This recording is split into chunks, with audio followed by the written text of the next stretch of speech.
আদ জাতির অপরাধ কী ছিল আর সামুদ জাতির অপরাধ কী ছিল? আদ জাতির অপরাধ ছিল অহংকার। আল্লাহ তাদের অহংকারের বর্ণনা কোরআন মাজিদে দিচ্ছেন। কি পরিমাণ অহংকার দেখেন। ফাআম্মা আদুন ফাস্তাকবারু ফিল আরদি বিগাইরিল হক। আদ জাতি জমিনে চরম অহংকার করেছিল এবং অহংকারের আতিশয্যে তারা এটা বলেছিল, মান আসাদ্দু মিন্না কুওয়া। আজকের পৃথিবীতে আমাদের যে শক্তিশালী পাওয়ারফুল কে আছে এমন যে আমাদের যে শক্তিশালী পাওয়ারফুল? আল্লাহ তাদের কথা কোরআনে নকল করছে যে তাদের শক্তি, সামর্থ্য, জ্ঞান, বিজ্ঞান, সভ্যতা, টেকনোলজি এত উঁচু লেভেলে পৌঁছে গেছিল যে তারা ওপেন চ্যালেঞ্জ ঘোষণা করেছিল, পৃথিবীতে আমাদের যে শক্তিশালী কে আছে। যেমন হয়তো আজকের আমেরিকা এবং ইসরায়েল যদি মনে করে যে মান আসাদ্দু মিন্না কুওয়া, অথবা মুসলমানেরা যদি মনে করে যে এদের যে শক্তিশালী কে আছে, তো আদ জাতির ইতিহাস তাদের জন্য শিক্ষণীয়। কি শিক্ষণীয়? আল্লাহ আদ জাতির এই কথার উত্তর নিজেই কোরআন মাজিদে দিচ্ছেন। পরের অংশে আল্লাহই বলছেন এদের এই কথার উত্তর, আওয়ালাম ইয়ারাউ আন্নাল্লাহাল্লাযী খালাকাহুম হুয়া আশাদ্দু মিনহুম কুওয়া।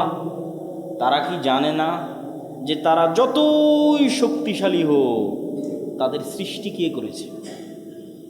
বলেন, কে সৃষ্টি করেছে তাদেরকে? আল্লাহ। তাহলে আদ জাতি যতই শক্তিশালী হোক শিক্ষা, জ্ঞান, সভ্যতা, প্রযুক্তিতে, এই লেভেলটা অতিক্রম করতে পারবে না যে ওরা সৃষ্টিজীব আর আল্লাহ সৃষ্টিকর্তা। এই লেভেলটা তো ভাঙতে পারবে না। ওইটা আল্লাহ কোরআন মাজিদে বলতেছে। তাহলে ও যতই শক্তিশালী হোক 100% ওর সৃষ্টিকর্তা ওর চেয়ে শক্তিশালী, যে ওকে সৃষ্টি করেছে। কেন? এই লেভেল তো ভাঙতে পারতেছে না। তাহলে এই লেভেলটা কিয়ামত পর্যন্ত পার্মানেন্ট, এই মানদণ্ডটা। সেটা আজকের আমেরিকা, ইসরায়েল হোক বা আরও এর চেয়ে শক্তিশালী সভ্যতা আসুক, সে কি অতিক্রম করতে পারতেছে না। আল্লাহ বলছেন আন্নাল্লাযী খালাকাহুম, আমি আল্লাহ যদি ওদের সৃষ্টিকর্তা হয়ে থাকি তাহলে তো আমি ওদের চেয়ে বেশি শক্তিশালী। কেন? আমি তাদের সৃষ্টিকর্তা। হুয়া আশাদ্দু মিনহুম কুওয়া, আল্লাহ তাদের চেয়ে অনেক বেশি শক্তিশালী। ওয়া কানু বিআয়াতিনা ইয়াজহাদুন, কিন্তু তারা আমার আয়াতকে অস্বীকার করেছে। তো হুদ আলাইহিস সালাতু ওয়াস সালাম তাদের নিকটে দাওয়াত নিয়ে গেছিলেন এবং তাদেরকে আল্লাহর আনুগত্য করার আদেশ দিয়েছিলেন। যখন তারা অস্বীকার করলো তখন তাদেরকে আল্লাহ যে আযাব এবং যে গজব দিলেন, সে আযাব এবং গজব কী ছিল? আদ সম্প্রদায়কে আল্লাহ কি আযাব দিলেন? আল্লাহ এক আয়াতে বলছেন, ফাআরসালনা আলাইহিম রিহান সরসরা, আমি ভয়ঙ্কর ঠান্ডা, শীতল এবং অতি তীব্র গতিতে চলমান বাতাস, একই সাথে দুটো গুণ, খুবই গতিসম্পন্ন আর দুই খুবই শীতল, বরফ শীতল এবং খুবই গতিসম্পন্ন। আর এক আয়াতে আল্লাহ সুবহানাহু ওয়া তাআলা বলেছেন, ওয়াম্মা আদুন ফাউহলিকু বিরিহিন সরসরিন আতিয়া, আমি ভয়ঙ্কর শক্তিশালী হিম শীতল ঝড়ের মাধ্যমে তাদের ধ্বংস করেছি। এই রকম হিমশীতল ঝড়ো বাতাস কতদিন তাদের উপর চলেছে? সাখারা হা আলাইহিম সাবআ লায়ালিন ওয়া সামানিয়াতা আইয়াম, 7 দিন 7 রাত 8 দিন এই ঝড়ো বাতাস আমি তাদের উপর চালিয়েছি। ফাতারাল কওমা ফিহা সারআ কাআন্নাহুম আজাযু নাখলিন খাবিয়া, একটা খেজুর গাছ গোড়া থেকে কেটে ফেলে দিলে যেভাবে খেজুর গাছটা পড়ে থাকে, তাদের পুরো সভ্যতা, পুরো দেশ, পুরো নগরী, সকল মানুষের অবস্থা ছিল এরকম।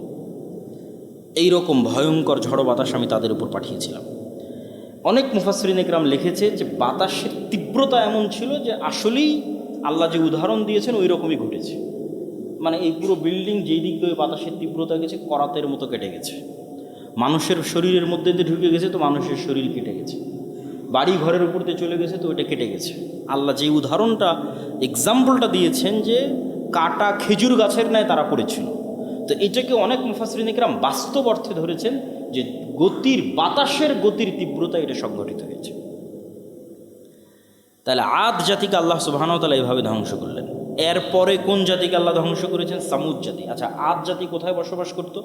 ঐতিহাসিকগণ এবং বর্তমান প্রত্নতাত্ত্বিক গবেষণা অনুযায়ী বেশিরভাগ মতামত এটাই যে ওমান এবং ইয়েমেনের যে অঞ্চল, হাজরামাউত এবং সানআ, এই অঞ্চলে তথা সৌদি আরবের দক্ষিণ অঞ্চলের যে সমুদ্র, এই সমুদ্রের সাথে লাগানো যে দুইটা দেশ, ইয়ামান এবং ওমান, এই অঞ্চলে আদ জাতি বসবাস করত এবং তাদের কিছু অবশিষ্টাংশ অথবা বাঁচা কিছু প্রত্নতাত্ত্বিক সভ্যতা এখনও নাকি সেখানে পাওয়া গেছে।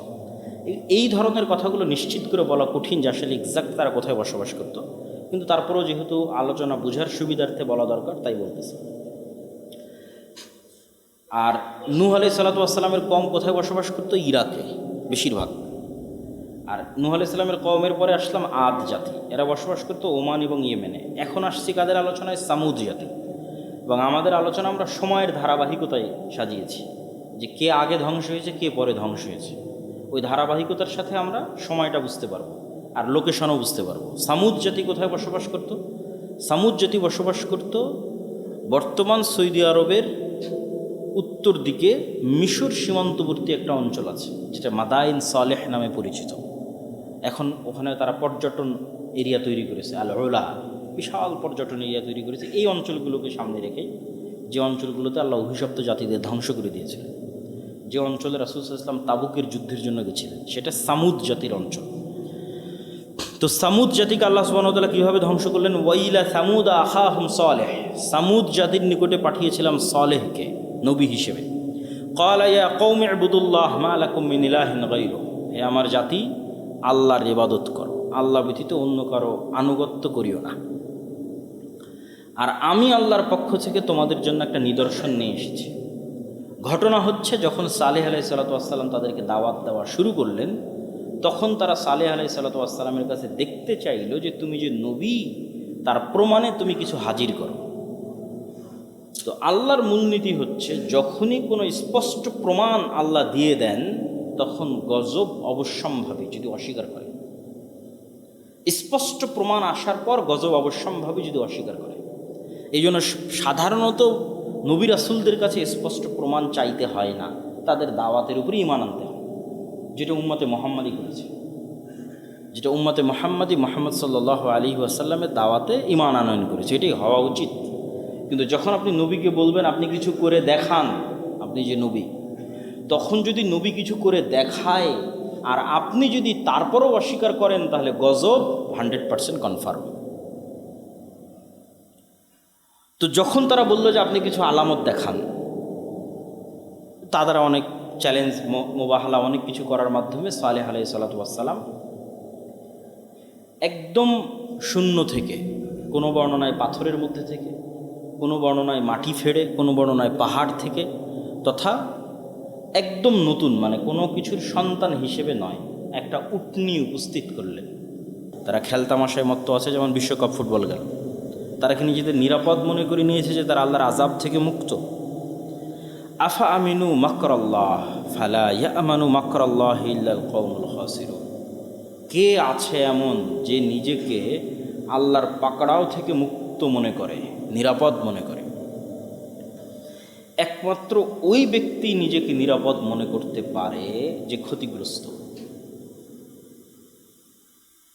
একজন আলেম, একজন আল্লাহওয়ালা, পরহেজগার, তাকওয়াবান মানুষও যদি মনে করে যে আমি আল্লাহর গজব এবং আযাব থেকে নিরাপদ, আল্লাহর পাকড়াও থেকে নিরাপদ, তাহলে সে ক্ষতিগ্রস্ত।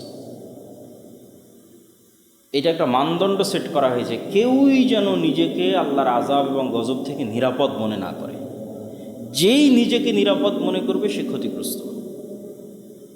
এই নিরাপদ মনে করাটাই তার ক্ষতিগ্রস্ত হওয়ার জন্য যথেষ্ট। আল্লাহ সুবহানাহু ওয়া তাআলা বলেন, ওয়াকাম আহলাকনা মিন ক্বরিয়াতিন বাতিরাত মাঈশাতাহা, আমি এরকম কত উন্নত সভ্যতা ধ্বংস করে দিয়েছি, উন্নত প্রযুক্তি এবং সভ্যতা ধ্বংস করে দিয়েছি, যাদের উন্নত প্রযুক্তি এবং উন্নত সভ্যতা তাদেরকে অহংকারী করে তুলেছিল। মানুষ মনে করে আজকের আমেরিকা, আজকের দুবাই, আজকের সিঙ্গাপুর, এটাই হয়তো পৃথিবীর সবচেয়ে উন্নত সভ্যতা। কিন্তু কোরআনের ধারা বিবরণীতে বোঝা যায় যে আল্লাহ সুবহানাহু ওয়া তাআলার বর্ণনা অনুযায়ী অতীতে আল্লাহ যাদেরকে ধ্বংস করে দিয়েছে, তারা আজকের চাইতেও বেশি পাওয়ারফুল, বেশি শক্তিশালী, বেশি সভ্য এবং বেশি উন্নত প্রযুক্তির অধিকারী ছিল। মানে আজকের যেমন দুবাই নগরী আছে, আজকের যেমন গুলশান বনানী আছে, এইরকম উন্নত শহর, উন্নত সভ্যতা অতীতেও ছিল। তো তাদের উন্নত নগর, উন্নত সভ্যতা তাদেরকে যখন অহংকারী করে দিল, তখন আমি তাদেরকে এমনভাবে ধ্বংস করে দিয়েছি, আল্লাহ বলছেন, ফাতিলকা মাসাকিনুহুম লাম তুসকান মিন বা'দিহিম ইল্লা কালিলা, যে আজকে যেটা কোটি টাকার প্লট এবং ফ্ল্যাটের জায়গা ছিল, পরের দিন ওটার বসবাসেরই উপযোগী থাকেনি, বিরান মরুভূমিতে পরিণত হয়ে গেছে। আজকে যেখানে বসে মানুষ কোটি কোটি টাকার প্লট এবং ফ্ল্যাট বিক্রি করবে মর্মে চিন্তা করছে, আমেরিকার সিলিকন ভ্যালি, তো 1 সেকেন্ড 1 মিনিটের ব্যবধানে ওইটা বসবাস অনুপযোগী বিরান মরুভূমিতে পরিণত করে দিয়েছে। ওয়াকুন্না নাহনুল ওয়ারিসিন, এই কথা দিয়ে আল্লাহ আয়াত শেষ করছে। আর চিরন্তন চিরস্থায়ী উত্তরাধিকার মালিকানা আমার, মানে যেই জমিনে যেই মাটিতে তোমরা বসবাস করছো, যেই জমিন যেই মাটি তোমরা শাসন করছো, যুগের পরিক্রমায় কালের পরিক্রমায় এরকম কত আসলো আর কত গেল, এই স্থায়ী পার্মানেন্ট উত্তরাধিকার কে? এই জমি, এই মাটি, এই নগর, এই সভ্যতা, এই দেশ, এই পৃথিবীর পার্মানেন্ট মালিক কে? ওয়াকুন্না নাহনুল ওয়ারিসিন, আমি আল্লাহ হচ্ছে পার্মানেন্ট মালিক। এরকম আগেও অসংখ্য ধ্বংস করে দিয়েছি, সামনেও করব। কেউ যেন মনে না করে যে না আমি আজকে এটার মালিকানায় আছি। ক্ষণস্থায়ী মালিকানা, আর স্থায়ী মালিকানা আল্লাহ সুবহানাহু ওয়া তাআলার। আল্লাহ সুবহানাহু ওয়া তাআলা আরেক আয়াতে বলেন, ওয়াকাইয়্যিম মিন ক্বরিয়াতিন আতাত আন আমরি রাব্বিহা ওয়া রাসূলিহি, কত নগর বন্দর আমি আল্লাহ ধ্বংস করে দিয়েছি, যে নগর বন্দরের অধিবাসীরা আল্লাহর আদেশ এবং তার রাসূলের আদেশ থেকে মুখ ফিরিয়ে নিয়েছিল। আল্লাহর আদেশ এবং তার রাসূলের আদেশ এভাবে ঘাড় ঘুরিয়ে অমান্য করেছিল। ফাহাসাবনাহা হিসাবান শাদীদা, তাদেরকে খুব শক্তভাবে আমি ধরেছি। ওয়া আযাবনাহা আযাবান নুকরা, আর তাদেরকে ভয়ঙ্কর শাস্তি দিয়েছি। আর এই প্রত্যেক যত নগর বন্দর সভ্যতা আল্লাহ ধ্বংস করেছে, তাদেরকে অযৌক্তিক কোনো কারণে ধ্বংস করেনি। এটা আরেক আয়াতে আল্লাহ বলছেন, ফাকুল্লান আখাযনা বিযামবিহি, এদের প্রত্যেককে তাদের পাপের কারণে ধ্বংস করেছি। ফামিনহুম মান আরসালনা আলাইহি হাসিবা, এবং এক একজনকে এক এক স্টাইলে ধ্বংস করেছি। আল্লাহ বলছেন ফামিনহুম মান আরসালনা আলাইহি হাসিবা, কারো ওপর পাথর বর্ষণকারী বৃষ্টি দিয়ে ধ্বংস করেছি। অমিনহুম মান আখাদাতহু সাইহা, কাউকে বিকট আওয়াজ দিয়ে ধ্বংস করেছি। অমিনহুম মান খাসাফনা বিহিল আরজ, কাউকে মাটির নিচে ধসিয়ে দিয়েছি। অমিনহুম মান আগরাকনা, কাউকে পানিতে ডুবিয়ে মেরেছি। ওমা কান আল্লাহু লিয়াজলিমাহুম, আর এগুলো করে আল্লাহ জুলুম করেনি। শুনে মনে হচ্ছে আল্লাহ জুলুম না, ওয়ালাকিন কানু আনফুসাহুম ইয়াজলিমুন, ওরাই জুলুম করেছিল, আমি ন্যায় প্রতিষ্ঠা করতে ধ্বংস করেছি। ওরা জালেম ছিল, আল্লাহর হিকমাহ এবং আল্লাহর ন্যায় প্রতিষ্ঠার জন্য আল্লাহ সুবহানাহু ওয়া তাআলা তাদের ধ্বংস করেছেন। এবং কিয়ামতের মাঠেও আল্লাহ সুবহানাহু ওয়া তাআলা যখন মানুষকে শাস্তি দিবেন, আল্লাহ কোনো ব্যক্তিগত আক্রোশ এবং ব্যক্তিগত ক্ষোভ থেকে মানুষকে শাস্তি দিবেন না। আল্লাহ সুবহানাহু ওয়া তাআলা ন্যায় প্রতিষ্ঠা করার জন্য মানুষকে শাস্তি দিবেন। আর যখন আল্লাহ মানুষকে জান্নাতে দিবেন, তখন মানুষের আমলের জোরে আল্লাহ মানুষকে জান্নাতে দিবেন না, আল্লাহর দয়ায় এবং আল্লাহর ক্ষমায় মানুষকে জান্নাতে দিবেন। তাহলে আল্লাহ যখন জান্নাতে প্রবেশ করার অনুমতি দিবে, তখন আমার এবং আপনার আমল নয়, আল্লাহর দয়া এবং ক্ষমা। আর আল্লাহ আমাকে এবং আপনাকে যখন শাস্তি দিবে, তখন ওটা আল্লাহর ন্যায়। এবং ওই ন্যায় প্রতিষ্ঠার চিহ্নগুলো গল্পের মধ্যে আছে, যে আল্লাহ সুবহানাহু ওয়া তাআলা কীভাবে তাদের উপর ন্যায় প্রতিষ্ঠা করতে গিয়ে তাদের উপর আযাব দিয়েছেন। এবার আমরা ধারাবাহিক, এগুলো ছিল মোটামুটি ভূমিকা স্বরূপ কথা, যেগুলো আল্লাহ ভূমিকা স্বরূপ পবিত্র কোরআনে বলেছে। এখন আমরা ধারাবাহিক কয়েকটা জাতির কথা শুনবো, যাদেরকে আল্লাহ সুবহানাহু ওয়া তাআলা অতীতে ধ্বংস করেছে। অতীতে ধ্বংস করা জাতির মধ্যে সর্বপ্রথম আসে নূহ আলাইহিস সালাতু ওয়াস সালামের জাতির কথা। নূহ আলাইহিস সালাতু ওয়াস সালামের পূর্বে কোনো কওম বা কোনো ব্যক্তিকে আল্লাহর আযাবে ধ্বংস করে দেওয়া হয়েছে, এরকম কোনো ঘটনা ইতিহাসের পাতায় পাওয়া যায় না।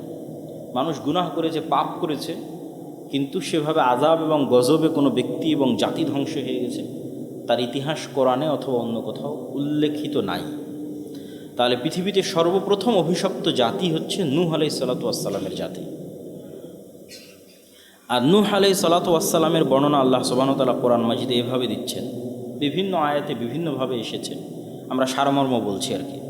ওয়ালাকাদ আরসালনা নূহান ইলা কওমিহি ফাকালা ইয়া কওমি ইবুদুল্লাহ মা লাকুম মিন ইলাহিন গায়রুহু, আর আমি নূহকে তার জাতির নিকটে পাঠিয়েছিলাম। কোন অঞ্চলে নূহ আলাইহিস সালাম বসবাস করতেন? ইরাক অঞ্চলে নূহ আলাইহিস সালাতু ওয়াস সালাম বসবাস করতেন। কতদিন আগের ঘটনা? ইব্রাহিম আলাইহিস সালাতু ওয়াস সালামেরও আগমনের 2-3 হাজার বছর পূর্বের ঘটনা হতে পারে আনুমানিক। আর এখন থেকে ইব্রাহিম আলাইহিস সালাতু ওয়াস সালামের আগমনের কথা চিন্তা করলে এখন থেকে মুহাম্মদ সাল্লাল্লাহু আলাইহি ওয়াসাল্লাম 1500 বছর, মুহাম্মদ সাল্লাল্লাহু আলাইহি ওয়াসাল্লাম থেকে ইব্রাহিম আলাইহিস সালাতু ওয়াস সালাম পর্যন্ত 2.5 থেকে 3,000 বছর, তাহলে 4 থেকে 4,500 বছর পূর্বে ইব্রাহিম আলাইহিস সালাতু ওয়াস সালাম, তারও 2-2.5 হাজার বছর পূর্বে নূহ আলাইহিস সালাতু ওয়াস সালাম, তাহলে প্রায় 7 থেকে 7,500 বছর পূর্বে নূহ আলাইহিস সালাতু ওয়াস সালাম প্রেরিত হয়েছিলেন। নূহ আলাইহিস সালাতু ওয়াস সালামের ঘটনা বর্ণনা করতে গিয়ে আব্দুল্লাহ বিন আব্বাস রাদিয়াল্লাহু তাআলা আনহু বলেন যে আদম আলাইহিস সালাতু ওয়াস সালামের পরে 10 প্রজন্ম তাওহীদের উপর ছিল, হকের উপর ছিল, 10 প্রজন্ম, এবং এক এক প্রজন্ম যদি 1000 বছর করে ধরা হয় আনুমানিক গড়, যেমনটা আদম আলাইহিস সালাতু ওয়াস সালামের বয়স এবং যেমনটা নূহ আলাইহিস সালাতু ওয়াস সালামের বয়স, তাহলে আদম আলাইহিস সালাতু ওয়াস সালামের আনুমানিক 10,000 বছর পর নূহ আলাইহিস সালাতু ওয়াস সালামের আগমন। তো আদম আলাইহিস সালাতু ওয়াস সালামের পরে 10 প্রজন্ম হকের তাওহীদের উপর ছিল, গুনাহ অন্যগুলো করেছে কিন্তু শিরক করেনি। 10 প্রজন্ম পর প্রথম মানুষ শিরকের সাথে পরিচিত হয়। কিভাবে শিরকের সাথে পরিচিত হয় এটাও আল্লাহ কোরআন মাজিদে তুলে ধরেছেন, কেমনে নূহ আলাইহিস সালামের কওম শিরকে লিপ্ত হলো। প্রথমে কিছু খুব আল্লাহওয়ালা পরহেজগার তাকওয়াবান মানুষ, তাদের মৃত্যুর পর মানুষ চিন্তা করলো যে এদের যদি আমরা স্মৃতি সংরক্ষণ করতে পারি তাহলে আমাদের অন্তরেও আল্লাহর তাকওয়া, আল্লাহর ভীতি কাজ করবে। এরা তো অনেক আল্লাহওয়ালা মানুষ ছিল, তো চলো এদের স্মৃতি সংরক্ষণ করি। তাহলে প্রথমে ভালো চিন্তা নিয়েই মূলত শিরক আর বেদাত ঢোকে। আল্লাহ কোরআন এইভাবেই তুলে ধরেছে। তো তারা এরকম কিছু আল্লাহওয়ালা পরহেজগার মানুষের ভাস্কর্য তৈরি করলো, পূজা করার জন্য নয়, ওইটার পূজা করবে এই জন্য নয়, ওইটাকে দেখে স্মরণ করবে, আরে এই মানুষটা এত ভালো ছিল, তাহলে আমিও একটু ভালো হই। এই অবস্থার উপর কয়েক শত অথবা কয়েক হাজার বছর পার হয়েছে। কয়েক শত কয়েক হাজার বছর পর শয়তান পরবর্তী প্রজন্মের মাথায় দিয়ে দিয়েছে, আরে এই যে মূর্তিগুলো তোমরা দেখছো, তোমাদের বাপ দাদারা এগুলোর পূজা করতো, এগুলোর মাধ্যমে তোমরা আল্লাহর নৈকট্য অর্জন করতে পারবে। তখন মানুষ আস্তে আস্তে ওই মূর্তিগুলোর পূজা করা শুরু করলো। এইভাবে শিরক প্রবেশ করলো। এমত অবস্থায় নূহ আলাইহিস সালাতু ওয়াস সালাম আসলেন, আল্লাহর দ্বীনের দাওয়াত দিলেন। আল্লাহ সুবহানাহু ওয়া তাআলার দ্বীনের দাওয়াত নূহ আলাইহিস সালাতু ওয়াস সালাম কতদিন দিয়েছেন আল্লাহ কোরআন মাজিদে বলছেন, ওয়ালাকাদ আরসালনা নূহান ইলা কওমিহি ফালাবিসা ফীহিম আলফা সানাহ ইল্লা 50 আমান। নূহ তাদের মধ্যে 50 কম 1000 বছর দাওয়াত দিয়েছে। 50 কম 1000 বছর, তথা 950 বছর। এবং নূহ আলাইহিস সালাতু ওয়াস সালাম যখন তাদেরকে বারবার আল্লাহর আযাব এবং আল্লাহর গজবের সতর্কতা দিত যে তোমরা শিরক ছাড়ো না হলে আল্লাহর আযাব আসবে, শিরক ছাড়ো না হলে আল্লাহর গজব আসবে, তো একই কথা একটা এলাকার মানুষ 900 বছর শুনেছে। মনে করেন বেরায়েতের মানুষকে একই কথা আমি 900 বছর থেকে বলতেছি, এই বেরায়েতের মানুষ তোমরা এটা ছাড়ো নাহলে আল্লাহর গজব আসবে, আযাব আসবে। তখন বেরায়েতের মানুষ বিরক্ত হয়ে বলতেছে, মানে নূহ আলাইহিস সালাতু ওয়াস সালামের কওম বিরক্ত হয়ে বলতেছে যে ইয়া নূহ ক্বাদ জাদালতানা ফাআকসারতা জিদালানা, এই তোমার আযাব আর গজবের কথা শুনতে শুনতে আমাদের কান পচে গেছে, কত আর। ফাতিনা বিমা তাইদুনা, তোমার ওই গজবই দেখতে চাই, নিয়ে আসো, কোথায় তোমার সেই গজব। ফাতিনা বিমা তাইদুনা, যে আযাব আর গজবের ভয় তুমি আমাদেরকে 950 বছর থেকে দেখাচ্ছ, আমরা তোমাকে ফাইনালি জানিয়ে দিলাম আমরা এবার ওই আযাব এবং গজবই দেখতে চাই। ইন কুনতা মিনাস সাদিকিন, যদি তুমি সত্যবাদী হও, নিয়ে আসো তোমার সেই আযাব এবং গজব। এটাই হলো আল্লাহর ন্যায় প্রতিষ্ঠা, যে একটা চিহ্ন যে তারাই নিজে থেকে বলতেছে যে আমরা সে আযাব এবং গজব দেখতে চাই। তো নূহ আলাইহিস সালাতু ওয়াস সালামের দোয়া আল্লাহ সুবহানাহু ওয়া তাআলা কোরআন মাজিদের অন্য আর কিছু আয়াতে তুলে ধরেছেন যে আল্লাহ নূহ আলাইহিস সালাতু ওয়াস সালাম আল্লাহর কাছে খুব ভয়াবহ দোয়া করেছেন, যে লা তাযার ফিল আরদি কাফিরিনা দাইয়ারা, যে আল্লাহ একটা কাফেরও যেন পৃথিবীতে বেঁচে না থাকে, অবশিষ্ট না থাকে, এইভাবে ভয়ঙ্কর আপনি আযাব এদের উপর দেন। তারপরে আল্লাহ সুবহানাহু ওয়া তাআলা নূহ আলাইহিস সালাতু ওয়াস সালামকে কি আদেশ দিলেন, ওয়াসনাইল ফুলকা বিআয়ুনিনা ওয়া ওয়াহিনা, আল্লাহ নূহ আলাইহিস সালামকে শিখিয়ে দিলেন কিভাবে নৌকা বানাতে হবে। হয়তো পৃথিবীর প্রথম সমুদ্র সভ্যতা অথবা নৌকার সভ্যতা নূহ আলাইহিস সালাতু ওয়াস সালামের হাত দিয়ে তৈরি হচ্ছে। আল্লাহু আ'লাম, আল্লাহ ভালো জানেন। ওয়াসনাউল ফুলকা ওয়া কুল্লামা মাররা আলাইহি মালাউম মিন কওমিহি সাখিরু মিন, যতবারই নূহ আলাইহিস সালাতু ওয়াস সালামের কওম এই নৌকা বানানো অবস্থায় আর পাশ দিয়ে অতিক্রম করত, ততবারই তারা ঠাট্টা করতো নূহ আলাইহিস সালাতু ওয়াস সালামের। তো আল্লাহ বলছেন, ইন তাসখারু মিন্না, আজকে তুমি আমার নবীর ঠাট্টা করতেছো, ফা ইন্না নাসখারু মিনকুম কামা তাসখারুন, অচিরেই সেই দিন আসবে যেদিন আমি আল্লাহ তোমাদের সাথে ঠাট্টা করব।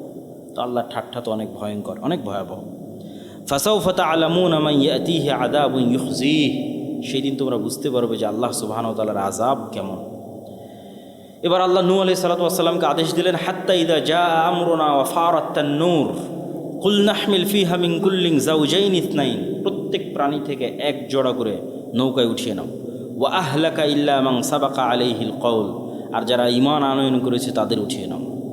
ওয়া ক্বালা ইরকাবু ফিহা বিসমিল্লাহি মাজরিহা ওয়া মুরসাহা ইন্না রাব্বি লাগফুরুর রহিম, আর এই দোয়া পড়ে বিসমিল্লাহ বলে তুমি নৌকায় আরোহণ করো।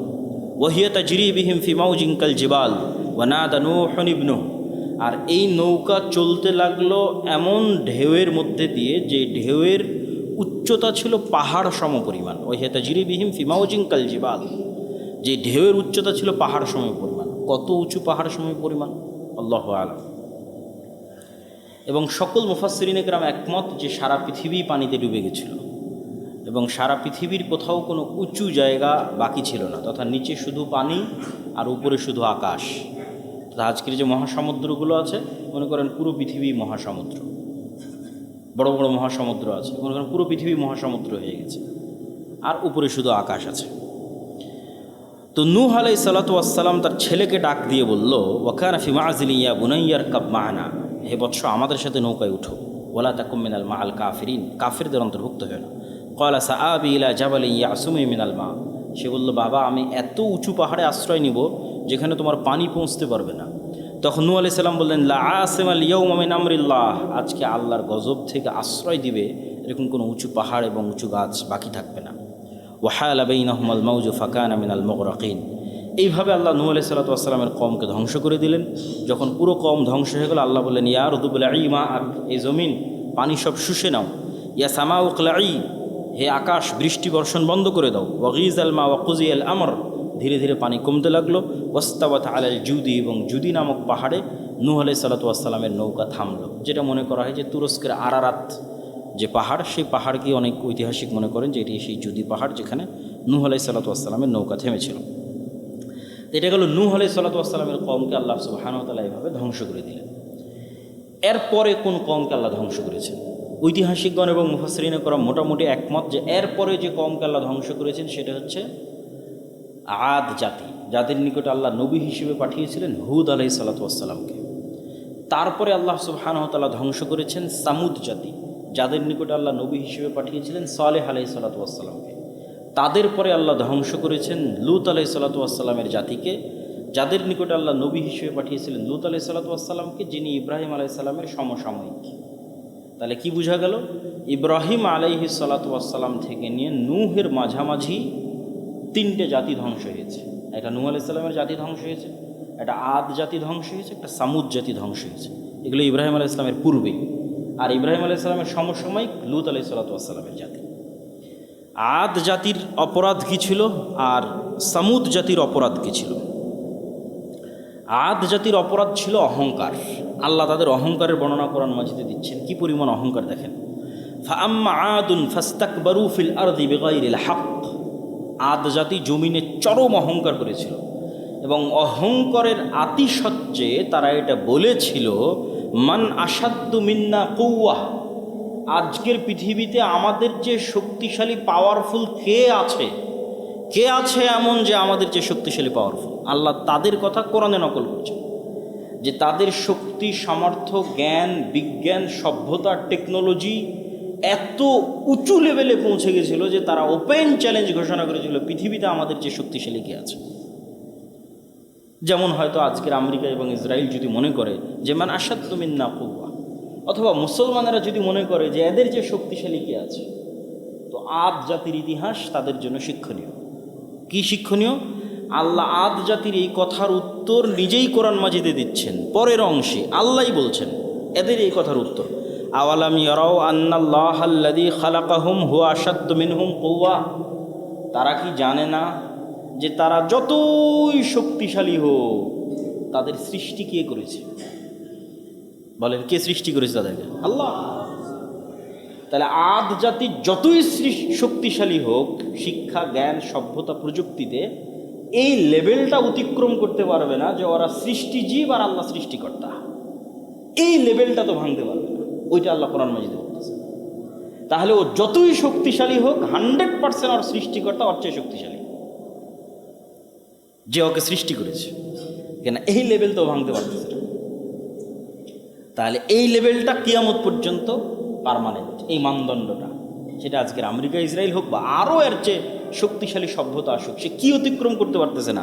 আল্লাহ বলছেন আন্নাল্লাযী খালাকাহুম, আমি আল্লাহ যদি ওদের সৃষ্টিকর্তা হয়ে থাকি তাহলে তো আমি ওদের চেয়ে বেশি শক্তিশালী। কেন? আমি তাদের সৃষ্টিকর্তা। হুয়া আশাদ্দু মিনহুম কুওয়া, আল্লাহ তাদের চেয়ে অনেক বেশি শক্তিশালী। ওয়া কানু বিআয়াতিনা ইয়াজহাদুন, কিন্তু তারা আমার আয়াতকে অস্বীকার করেছে। তো হুদ আলাইহিস সালাতু ওয়াস সালাম তাদের নিকটে দাওয়াত নিয়ে গেছিলেন এবং তাদেরকে আল্লাহর আনুগত্য করার আদেশ দিয়েছিলেন। যখন তারা অস্বীকার করলো তখন তাদেরকে আল্লাহ যে আযাব এবং যে গজব দিলেন, সে আযাব এবং গজব কী ছিল? আদ সম্প্রদায়কে আল্লাহ কি আযাব দিলেন? আল্লাহ এক আয়াতে বলছেন, ফাআরসালনা আলাইহিম রিহান সরসরা, আমি ভয়ঙ্কর ঠান্ডা, শীতল এবং অতি তীব্র গতিতে চলমান বাতাস, একই সাথে দুটো গুণ, খুবই গতিসম্পন্ন আর দুই খুবই শীতল, বরফ শীতল এবং খুবই গতিসম্পন্ন। আর এক আয়াতে আল্লাহ সুবহানাহু ওয়া তাআলা বলেছেন, ওয়াম্মা আদুন ফাউহলিকু বিরিহিন সরসরিন আতিয়া, আমি ভয়ঙ্কর শক্তিশালী হিম শীতল ঝড়ের মাধ্যমে তাদের ধ্বংস করেছি। এই রকম হিমশীতল ঝড়ো বাতাস কতদিন তাদের উপর চলেছে? সাখারা আহা আলাইহিম সাবআ লায়ালিন ওয়া সামানিয়াতা আইয়াম, 7 দিন 7 রাত 8 দিন এই ঝড়ো বাতাস আমি তাদের উপর চালিয়েছি। ফাতারাল কওমা ফিহা সারআ কাআন্নাহুম আজাযু নাখলিন খাবিয়া, একটা খেজুর গাছ গোড়া থেকে কেটে ফেলে দিলে যেভাবে খেজুর গাছটা পড়ে থাকে, তাদের পুরো সভ্যতা, পুরো দেশ, পুরো নগরী, সকল মানুষের অবস্থা ছিল এরকম। এইরকম ভয়ঙ্কর ঝড়ো বাতাস আমি তাদের উপর পাঠিয়েছিলাম। অনেক মুফাসসিরিন ইকরাম লিখেছে যে বাতাসের তীব্রতা এমন ছিল যে আসলেই আল্লাহ যে উদাহরণ দিয়েছেন ওই রকমই ঘটেছে। মানে এই পুরো বিল্ডিং যেই দিক দিয়ে বাতাসের তীব্রতা গেছে করাতের মতো কেটে গেছে, মানুষের শরীরের মধ্যে দিয়ে ঢুকে গেছে তো মানুষের শরীর কেটে গেছে, বাড়ি ঘরের উপর দিয়ে চলে গেছে তো ওইটা কেটে গেছে। আল্লাহ যে উদাহরণটা, এক্সাম্পলটা দিয়েছেন যে কাটা খেজুর গাছের ন্যায় তারা পড়েছিল। তো এটাকে অনেক মুফাসসিরিন ইকরাম বাস্তব অর্থে ধরেছেন যে গতির, বাতাসের গতির তীব্রতা এটা সংঘটিত হয়েছে। তাহলে আদ জাতিকে আল্লাহ সুবহানাহু ওয়া তাআলা এইভাবে ধ্বংস করলেন। এরপরে কোন জাতিকে আল্লাহ ধ্বংস করেছেন? সামুদ জাতি। আচ্ছা, আদ জাতি কোথায় বসবাস করত? ঐতিহাসিকগণ এবং বর্তমান প্রত্নতাত্ত্বিক গবেষণা অনুযায়ী বেশিরভাগ মতামত এটাই যে ওমান এবং ইয়েমেনের যে অঞ্চল, হাজরামাউত এবং সানআ, এই অঞ্চলে তথা সৌদি আরবের দক্ষিণ অঞ্চলের যে সমুদ্র, এই সমুদ্রের সাথে লাগানো যে দুইটা দেশ ইয়ামান এবং ওমান, এই অঞ্চলে আদ জাতি বসবাস করত এবং তাদের কিছু অবশিষ্টাংশ অথবা বাঁচা কিছু প্রত্নতাত্ত্বিক সভ্যতা এখনও নাকি সেখানে পাওয়া গেছে। এই ধরনের কথাগুলো নিশ্চিত করে বলা কঠিন যে আসলে এক্সাক্ট তারা কোথায় বসবাস করত, কিন্তু তারপরেও যেহেতু আলোচনা বোঝার সুবিধার্থে বলা দরকার তাই বলতেছে। আর নূহ আলাইহিস সালাতু ওয়াস সালামের কওম কোথায় বসবাস করত? ইরাকে বেশিরভাগ। আর নূহ আলাইহিস সালামের কওমের পরে আসলাম আদ জাতি, এরা বসবাস করতো ওমান এবং ইয়েমেনে। এখন আসছি কাদের আলোচনায়? সামুদ জাতি। এবং আমাদের আলোচনা আমরা সময়ের ধারাবাহিকতায় সাজিয়েছি যে কে আগে ধ্বংস হয়েছে, কে পরে ধ্বংস হয়েছে। ওই ধারাবাহিকতার সাথে আমরা সময়টা বুঝতে পারবো আর লোকেশনও বুঝতে পারবো। সামুদ জাতি কোথায় বসবাস করত? সামুদ জাতি বসবাস করত বর্তমান সৌদি আরবের উত্তর দিকে মিশর সীমান্তবর্তী একটা অঞ্চল আছে যেটা মাদাইন সালেহ নামে পরিচিত। এখন ওখানে তারা পর্যটন এরিয়া তৈরি করেছে, আল উলা, বিশাল পর্যটন এরিয়া তৈরি করেছে। এই অঞ্চলগুলোকে সামনে রেখে, যে অঞ্চলগুলোতে আল্লাহ অভিশপ্ত জাতিদের ধ্বংস করে দিয়েছিলেন, যে অঞ্চলে রাসূল সাল্লাল্লাহু আলাইহি ওয়াসাল্লাম তাবুকের যুদ্ধের জন্য গেছিলেন, সেটা সামুদ জাতির অঞ্চল। তো সামুদ জাতিকে আল্লাহ সুবহানাহু ওয়া তাআলা কীভাবে ধ্বংস করলেন? ওয়াইলা সামুদ আখাহুম সালেহ, সামুদ জাতির নিকটে পাঠিয়েছিলাম সালেহকে নবী হিসেবে। ক্বালা ইয়া কওমি ইবুদুল্লাহ মা লাকুম মিন ইলাহিন গায়রুহু, হে আমার জাতি, আল্লাহর ইবাদত করো, আল্লাহ ব্যতীত অন্য কারো আনুগত্য করিও না। আর আমি আল্লাহর পক্ষ থেকে তোমাদের জন্য একটা নিদর্শন নিয়ে এসেছি। ঘটনা হচ্ছে, যখন সালেহ আলাইহিস সালাতু ওয়াস সালাম তাদেরকে দাওয়াত দেওয়া শুরু করলেন, তখন তারা সালেহ আলাইহিস সালাতু ওয়াস সালামের কাছে দেখতে চাইল যে তুমি যে নবী, তার প্রমাণে তুমি কিছু হাজির করো। তো আল্লাহর মূলনীতি হচ্ছে, যখনই কোনো স্পষ্ট প্রমাণ আল্লাহ দিয়ে দেন, তখন গজব অবশ্যম্ভাবী যদি অস্বীকার করে। স্পষ্ট প্রমাণ আসার পর গজব অবশ্যম্ভাবী যদি অস্বীকার করে। এই জন্য সাধারণত নবী রাসূলদের কাছে স্পষ্ট প্রমাণ চাইতে হয় না, তাদের দাওয়াতের উপরই ঈমান আনতে হয়, যেটা উম্মতে মুহাম্মাদি করেছে, যেটা উম্মতে মুহাম্মাদি মুহাম্মদ সাল্লাল্লাহু আলাইহি ওয়াসাল্লামের দাওয়াতে ঈমান আনয়ন করেছে, এটাই হওয়া উচিত। কিন্তু যখন আপনি নবীকে বলবেন আপনি কিছু করে দেখান, আপনি যে নবী, তখন যদি নবী কিছু করে দেখায় আর আপনি যদি তারপরও অস্বীকার করেন, তাহলে গজব 100% কনফার্ম। তো যখন তারা বলল যে আপনি কিছু আলামত দেখান, তারা অনেক চ্যালেঞ্জ মোবাহালা অনেক কিছু করার মাধ্যমে সালেহ আলাইহিস সালাতু ওয়াস সালাম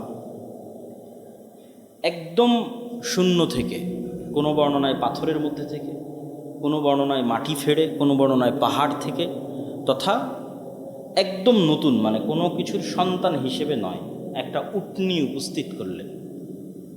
মানে কারো পেট থেকে জন্ম নেওয়া উটনি নয়, আল্লাহ সুবহানাহু ওয়া তাআলা তাকে নিদর্শন হিসেবে উটনি দিলেন। এবং এই উটনির জন্য বিধান দেওয়া হলো যে শর্ত হচ্ছে উটনি বের হবে, আর এই উটনির জন্য বিধান হচ্ছে, যেই কুয়ায় তোমাদের পশু প্রাণী পানি পান করে, ওই কুয়া একদিন এই উটনির জন্য খালি থাকবে। কেন আল্লাহর নিদর্শনের এই উটনি প্রচুর পরিমাণে পানি পান করত। তাহলে যে একদিন তোমাদের পশু প্রাণী কুয়া থেকে পানি পাবে না, ওই একদিন তাদের ব্যবস্থা কি হবে? ওই একদিন আল্লাহর উটনি এত বেশি পরিমাণে দুধ দিবে যে গোটা এলাকা, গোটা গ্রাম, গোটা শহর ওই এক উটনির দুধ খেয়ে শেষ করতে পারবে না। এবং বাস্তবে তাই হলো। কিন্তু এই যে ছোট্ট অজুহাত, আল্লাহর নেয়ামতের মধ্যেও মানুষ যখন অজুহাত খোঁজে, তখন ধ্বংস অবশ্যম্ভাবী। এইটাই একটা অজুহাতের রাস্তা তারা বের করল, যে আমরা 7 দিনই আমাদের পশু প্রাণীকে পানি খাওয়াতে চাই, অথচ কোনো সমস্যা ছিল না। কেন যে একদিন তাদের পশু প্রাণী পানি খেতে পারতো না, ওই একদিন আল্লাহ দুধের ব্যবস্থা করে রেখেছিলেন। কিন্তু যখন মানুষ অহংকারী হয়, তখন নেয়ামত পাওয়ার পরেও, আল্লাহর নিদর্শন দেখার পরেও অজুহাত খোঁজে। তখন তারা অজুহাত দাঁড় করালো, 7 দিনই আমাদের পশু প্রাণীদের পানির ব্যবস্থা করে দিতে হবে। তো শুআয়ব আলাইহিস সালাতু ওয়াস সালাম, সালেহ আলাইহিস সালাতু ওয়াস সালাম যখন এতে রাজি হলেন না, তখন তারা সিদ্ধান্ত নিল যে এই উটনিকে তারা হত্যা করবে অথবা মারবে। তখন সালেহ আলাইহিস সালাতু ওয়াস সালাম তাদেরকে নিষেধ করলেন যে তোমরা আল্লাহর এই উটনির যদি ক্ষতি করো, তাহলে আযাব এবং গজব অবশ্যম্ভাবী। তখন তারা ওই একই চ্যালেঞ্জ গ্রহণ করলো। সেই চ্যালেঞ্জের বর্ণনা আল্লাহ কোরআন মাজিদের আয়াতেই ভাবে দিচ্ছেন, ফাআকারুন নাকাহ, তারা উটনির হত্যা করলো অথবা উটনির পা কেটে নিল। ওয়া আতাও আন আমরি রব্বিহিম, এবং আল্লাহর আদেশ অমান্য করলো। এবং উটনিকে হত্যা করে অথবা উটনির পা কেটে সালেহ আলাইহিস সালামকে বলল, ইয়া সালেহ ইতিনা বিমা তাইদুনা, তুমি যে এতদিন বলতে যে এই উটনির ক্ষতি করলে নাকি আল্লাহর আযাব আসবে, এই যেন তোমার উটনিকে হত্যা করে দিয়েছি, এবার আল্লাহর আযাব কোথায় দেখাও, ইন কুনতা মিনাল মুরসালিন, যদি তুমি সত্যিই নবী হও। তাহলে নূহ আলাইহিস সালাতু ওয়াস সালামের কওম যেভাবে নূহ আলাইহিস সালাতু ওয়াস সালামকে বলল তুমি এতদিন যে আযাবের ভয় দেখাতে, ওটা দেখাও, সালেহ আলাইহিস সালাতু ওয়াস সালামের কওমও একই অপরাধ লিপ্ত হলে এটি আল্লাহর ন্যায় পরায়ণতা, মানে শাস্তি ওদের উপর আসা অবশ্যম্ভাবী হয়ে গেছে। আল্লাহ জালেম নয়, ন্যায় প্রতিষ্ঠা করতে এখন শাস্তি দিতে হবে। নিদর্শন দেখার পরও অমান্য করেছে এবং চ্যালেঞ্জ দিচ্ছে পাল্টা, কোথায় সে আযাব দেখাও। তখন কি হলো? 3 দিন সালেহ আলাইহিস সালাতু ওয়াস সালাম বললেন 3 দিনের মধ্যে আল্লাহর গজব এবং আযাব আসবে। তারা এটা নিয়েও হাসি ঠাট্টা করল যে আযাব আসলে এখনই আসতো, 3 দিন আবার কিসের? যদি আযাব আসতো এখনই আসতো, 3 দিন কিসের? তো কিছু বর্ণনা অনুযায়ী পাওয়া যায়, প্রথম দিন তাদের চেহারার রং পরিবর্তন হয়ে গেল, দ্বিতীয় দিন আরও পরিবর্তন হয়ে গেল, এবং তৃতীয় দিন তাদের চেহারা পরিপূর্ণরূপে কালো রূপান্তর ধারণ করলো। এবং বিকট আওয়াজ, যেই বিকট আওয়াজে যে যে অবস্থায় ছিল সে অবস্থায় থেকে গেল। আরবি ইবারত হচ্ছে ফিদারিহিম জাথিমিন, জাসিমিন অর্থ হচ্ছে একদম জড় পদার্থের মতো, জড় বস্তুর মতো হয়ে যাওয়া। আমি পানি খাচ্ছিলাম, বিকট আওয়াজ যখন হয়েছে তখন আমি এই পানি খাওয়া অবস্থাতে এভাবেই স্টিল দাঁড়িয়ে মরে গেছি। আমি হয়তো খেলাধুলা করছিলাম, আমি হয়তো কোনো একটা কাজে লিপ্ত ছিলাম, যে কাজে যে অবস্থায় ছিল বিকট আওয়াজে সে অবস্থায় ওইভাবেই জড় বস্তু, জড় পদার্থের মতো হয়ে গেছে এবং মারা গেছে। তাহলে এটা গেল সামুদ জাতির উপর আল্লাহ সুবহানাহু ওয়া তাআলার আযাব। এরপরে কোন জাতির উপর আযাব এসেছে? লূত আলাইহিস সালাতু ওয়াস সালামের উপর। লূত আলাইহিস সালাতু ওয়াস সালাম হচ্ছেন ইব্রাহিম আলাইহিস সালাতু ওয়াস সালামের সমসাময়িক এবং ইব্রাহিম আলাইহিস সালাতু ওয়াস সালামের আপন ভাতিজা তথা ভাইয়ের ছেলে। তো লূত আলাইহিস সালাতু ওয়াস সালাম যেই অঞ্চলে দাওয়াত দিতেন, এই অঞ্চলটা আজকের জর্ডান, ইসরায়েল এবং ফিলিস্তিন এরিয়ার মধ্যে পড়ে, যে অঞ্চলে লূত আলাইহিস সালাতু ওয়াস সালাম দাওয়াত দিতেন। এবং অনেক প্রত্নতাত্ত্বিক মনে করে আজকের যেটা ডেড সি, মৃত সাগর, যে মৃত সাগরে মানুষ সাধারণত ডোবে না, এই মৃত সাগর এরিয়াতেই লূত আলাইহিস সালাতু ওয়াস সালামের কওম বসবাস করত। তাদের অপরাধ ছিল এখন পর্যন্ত অতীতে যে জাতি যা অপরাধ করেছে তার চেয়ে ব্যতিক্রম। কওমে নূহ, কওমে সালেহ এবং কওমে হুদ, আদ, সামুদ এবং নূহ আলাইহিস সালাতু ওয়াস সালামের কওম কেউই এই অপরাধে লিপ্ত হয়নি। সেটা ছিল বিকৃত যৌনাচার তথা সমকামিতা, যা পৃথিবীর ইতিহাসে অতীতে কখনো সংঘটিত হয়নি। এইরকম এক ভয়াবহ, নিকৃষ্ট এবং জঘন্যতম অপরাধে তারা লিপ্ত ছিল। লূত আলাইহিস সালাতু ওয়াস সালাম তাদের কাছে আল্লাহ সুবহানাহু ওয়া তাআলার দ্বীনের দাওয়াত নিয়ে গেলেন এবং তার দাওয়াত ছিল এটাই, আতাতুনাল ফাহিশাতা মা সাবাকাকুম বিহা মিন আহাদিম মিনাল আলামিন। আল্লাহ কোরআনে বলছে, তোমরা এমন নিকৃষ্ট ভয়ঙ্কর অপরাধে লিপ্ত হয়েছ যে অপরাধে পৃথিবীতে অতীতে কেউ লিপ্ত হয়নি। মা সাবাকাকুম বিহা মিন আহাদিম মিনাল আলামিন, অতীতে পৃথিবীতে কেউ লিপ্ত হয়নি, এরকম ভয়াবহ অপরাধে তোমরা লিপ্ত হয়েছ। ইন্নাকুম লাতাতুনার রিজালা শাহওয়াতাম মিন দুনিন নিসা, দুনিয়াতে কি মহিলা কম পড়েছে যে তোমরা এই ধরনের নিকৃষ্টতম অপরাধে লিপ্ত হচ্ছ? এইভাবে লূত আলাইহিস সালাতু ওয়াস সালাম তাদেরকে দাওয়াত দিল। তো তারা উত্তরে কি বলল? ওয়ামা কানা জাওয়াবা কওমিহি ইল্লা আন ক্বালু আখরিজুহুম মিন ক্বরিয়াতিকুম। মানুষ যখন অপরাধে, প্রকাশ্য অপরাধে এমনভাবে লিপ্ত হওয়া শুরু করে, তখন এরকম সত্যের দাওয়াতও মানুষের কাছে অগ্রহণযোগ্য মনে হয়। আপনি লূত আলাইহিস সালাতু ওয়াস সালামের কওমের উত্তরটা শোনেন। লূত আলাইহিস সালাতু ওয়াস সালামের কওমের উত্তর যদি আমি আমার ভাষায় বলতে চাই, অনুবাদ থেকে বুঝে, অনুবাদটাও বলতেছি, এসেছে বড় পবিত্র